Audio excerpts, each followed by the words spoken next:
How to say I'm married in Greek. I'm married. Είμαι παντρεμένος. I'm married. Είμαι παντρεμένος. Now you try.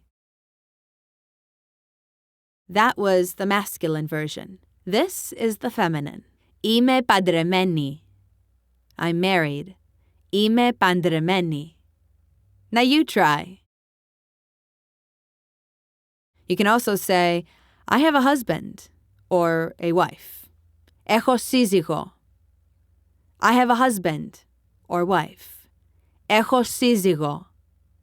Now you try. Perhaps you want to say, I'm taken. Είμαι με κάπιον. I'm taken. Είμαι με κάπιον. Now you try. You can also say, I'm single. Είμαι e-lef-te-ros. I'm single. Είμαι e-lef-te-ros. Now you try. That was the masculine version. This is the feminine. Είμαι ελεύθερη. I am single. Είμαι ελεύθερη. I'm single. Είμαι ελεύθερη. I'm single. Είμαι ελεύθερη. Now you try. And that's how to say I'm married in Greek.